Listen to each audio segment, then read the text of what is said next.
Daud mengatakan, aku berkata kepada Tuhan, Engkaulah Tuhanku, Engkaulah kebahagiaanku, tidak ada yang melebihi Engkau. Jadi ini adalah salah satu cuplikan dari penyembahan yang diekspresikan melalui Mazmur dengan satu kesadaran dan pengakuan siapa Tuhan itu. Tuhan itu adalah kebahagiaan pemazmur.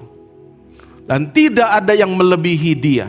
Bagaimana menurut kita? Apakah Tuhan menurut saudara adalah kebahagiaan saudara dan tidak ada yang lebih dari Tuhan yang membahagiakan hidup saudara? Worship is our response to what we value most. Jadi penyembahan itu sederhananya itu selalu berkaitan dengan nilai, dengan value. Apa yang kita anggap sebagai the most, yang paling bernilai, kita akan memberikan respon kepadanya. Dan itulah sebenarnya penyembahan. Kalau kita anggap Tuhan itu sebagai yang paling berharga, maka respon kita kepada Tuhan sebagai yang paling berharga itulah penyembahan kita.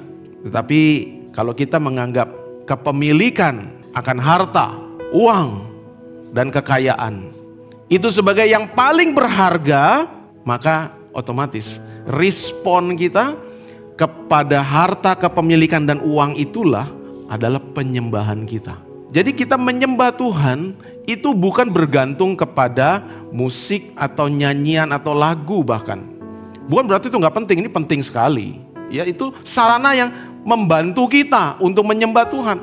Dalam kita mengekspresikan penghormatan dan pengabdian kita kepada Tuhan. Tetapi itu sendiri bukan esensi daripada penyembahan. Esensi itu adalah apa? Berasal dari hati kita. Waktu kita menyanyi, pikiran kita mungkin kemana-mana. Waktu kita berdoa, hati kita tidak sungguh-sungguh tertuju kepada Tuhan. Kita hanya melakukan gerakan secara jasmani, kita menutup, memejamkan mata, kita menundukkan kepala. Tapi hati kita gak sungguh-sungguh tertuju dan mohon belas kasihan Tuhan, ampuni dosa saya. Maka walaupun liturgis itu memimpin doa begitu rupa, ada lagu yang begitu mendukung, tapi tindakan kita itu bukan penyembahan yang sesungguhnya.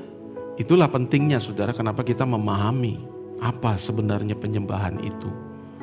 Kalau kita tidak melakukannya sungguh dari dalam hati, maka itu tidak betul-betul menyembah Tuhan, itu tanpa makna, kosong.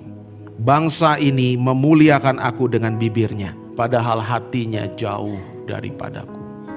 Kita boleh saja memuliakan Tuhan dengan bibir dan suara kita, tetapi hati kita jauh. Artinya Tuhan itu melihat hati kita dan keseluruhan hidup kita, bukan saja bibir, bukan saja ekspresi yang nampak di luar.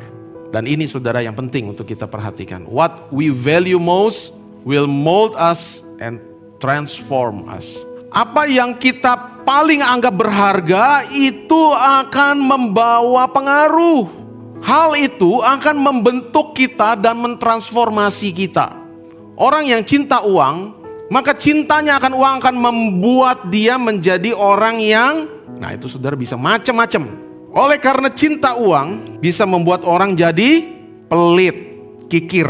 Kenapa? Ya dia gak mau lepas saudara, dia begitu cinta. 1 Timotius 6 ayat 10. Cinta akan uang adalah akar segala kejahatan.